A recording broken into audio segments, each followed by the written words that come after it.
আজ ১৯শে সেপ্টেম্বর শুক্রবার ৯০ দশকের ঢাকাই সিনেমার উজ্জ্বল নক্ষত্র সালমান শাহ আজ ৫৪ বছর বয়সে পা রাখতেন। ১৯৭১ সালের এই দিনে সিলেটে জন্মগ্রহণ করেছিলেন তিনি।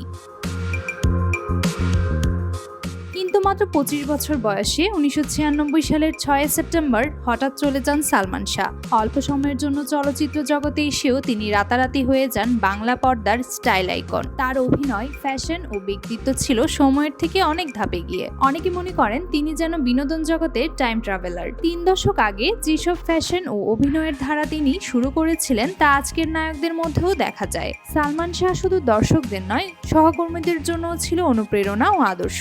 অল্প সময়ের জন্য এসেও যে আলো ছড়াতে পেরেছেন তা আজও ভক্তদের মনে অমলিন। আজ তার জন্মদিনে ভক্তরা তাকে শ্রদ্ধা ও ভালোবাসায় স্মরণ করছেন। বাংলা সিনেমার এই অমর নায়ক নেই প্রায় ৩ দশক, তবুও তার অনুপস্থিত এখনো ভক্তদের হৃদয়ে চিরস্থায়ী আলো হয়ে জ্বলছে।